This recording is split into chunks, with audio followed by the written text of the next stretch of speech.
in our final segment with Roberta Anding, renowned dietitian, educator, and co-founder of Performance 365.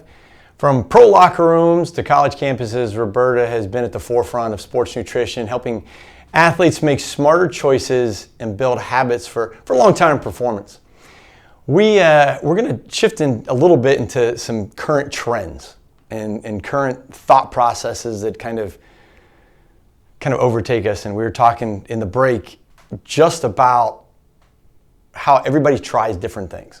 Of course. And one of the things, the plant-based diet is one. With the carnivore diet, the Whole30, you just kind of go across.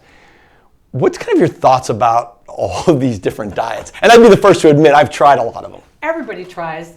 Whatever the diet du jour is, everyone's thinking, okay, I haven't heard this before, so let me try it. So if we look at the extremes, when we look at a plant-based diet, anytime you eliminate a food group, you're going to eliminate a nutrient. So for example, if you're truly plant-based and you're vegan and you have no dairy, you're going to have to supplement with calcium. There's just not another really great source. Zinc and iron become a little bit suspect. That doesn't mean it can't work.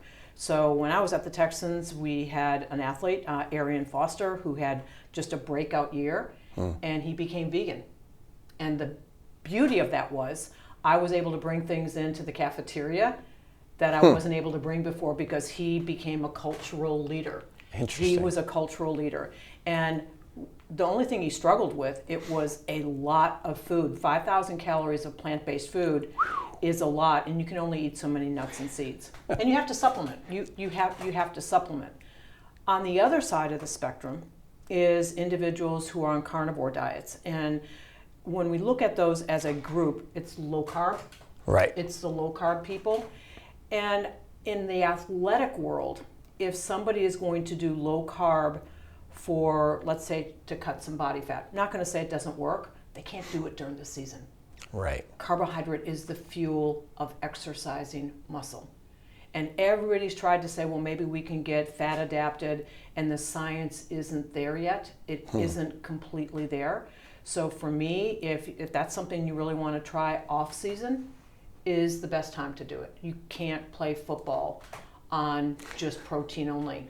You can't. Right. Or you can, but you're just not going to be at peak performance. Has there been a diet that somebody's come to you with that just kind of blew you away? I mean, you've seen a lot of it. Is there something that somebody's like, hey, I'm going to start doing this?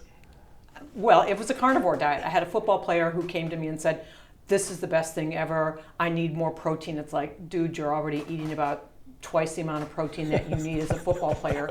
And so I finally said to him, you can certainly do that, but I'm going to give you a seat next to the head coach on the bench because that's where you're going to live. That's where you're going to live. And so if that's really something that you want to do, you can go that direction. Most of the time, it's people coming to me and saying, I really want to be vegan, but I know you're going to say no. It's like, no, I'm not. I'm just going to help you to supplement appropriately. That now that plant-based diet with all those great antioxidants and the fiber and feeding your gut microbiome. So if I'm going to lean a little bit towards an alternative way of eating, if we want to call it that, it's going to be more plants on the plate versus more meat on the plate. So we also talked in the break about the diversity of athletes. You've got individuals from various countries. Yes. And you mentioned it's right at the beginning of the show.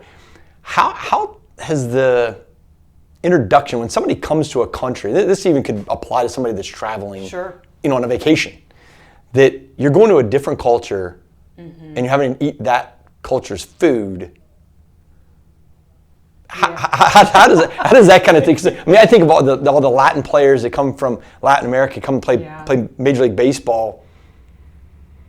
Food's very different. Or somebody that comes from Norway or it comes from England. Completely different. So with the Latin players, oftentimes they were very apologetic about beans and rice because that was what you ate when you were poor. And so when I was at the Astros, we had beans and rice at every meal because I said, this is performance nutrition.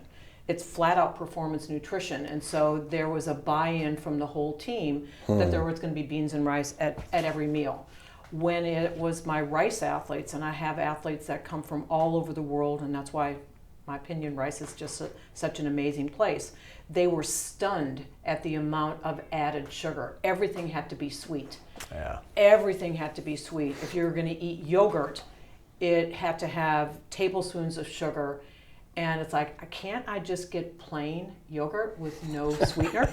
It's like, yeah, you can. Yes, you can.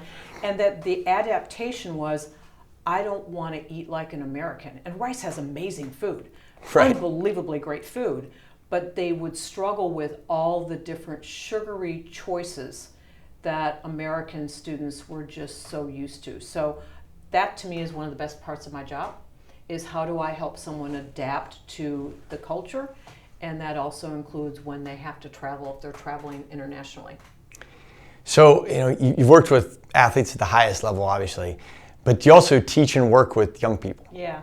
What are some of the new nutrition trends that you're most excited about and kind of helping those young people feel and perform? So I always say my career is peewees to pros, because I take care of little kids on a regular basis.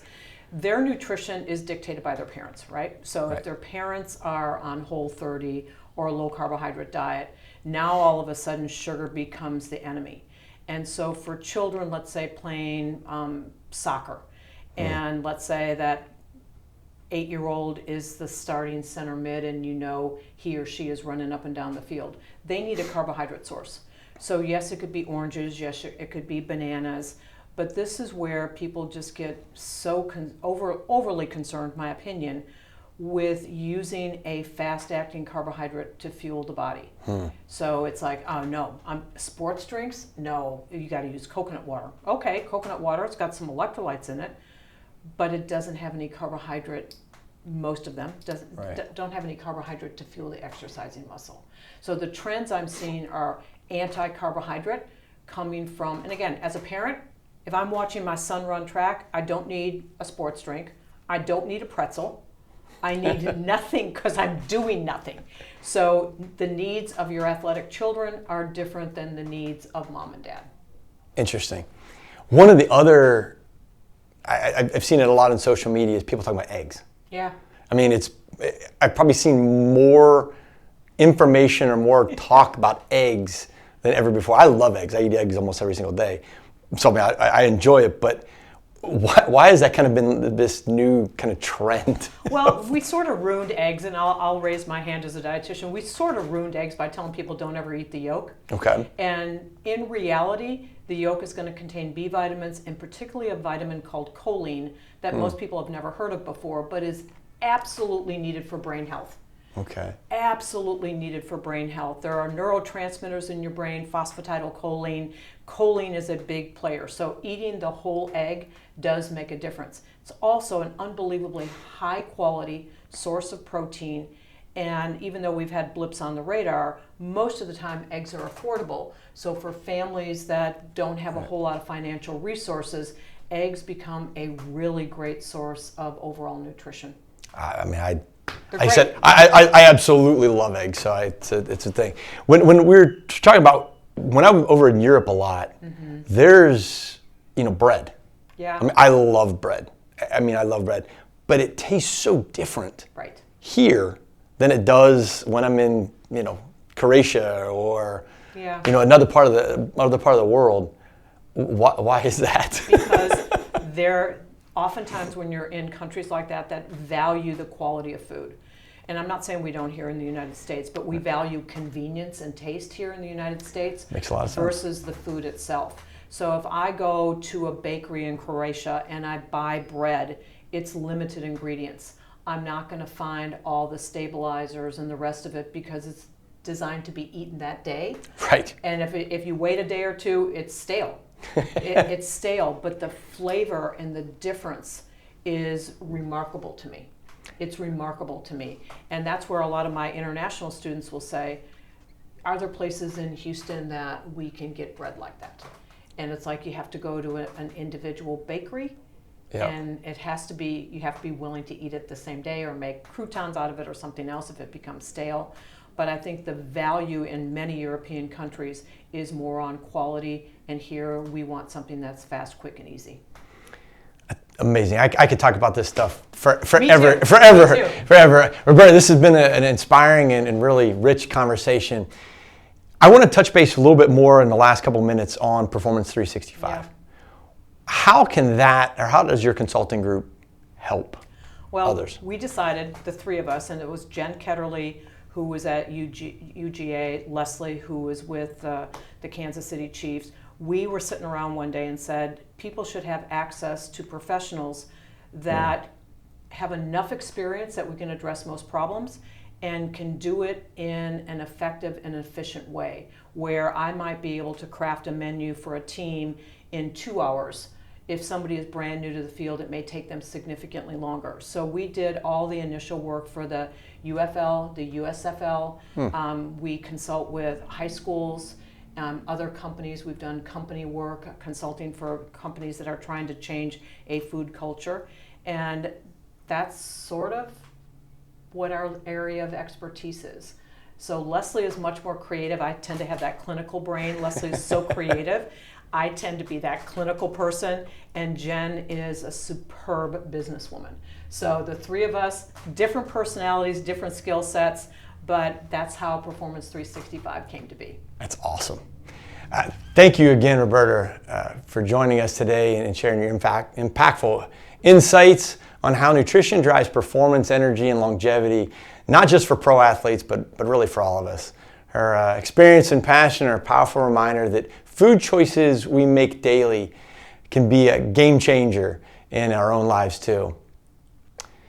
If today's episode got you thinking differently, make sure you tune in more, and we can catch all these episodes of The Game Changer Unlocked on Now Media TV. For myself, Brian Fetzer, until next time, stay focused, stay ready, and keep changing the game.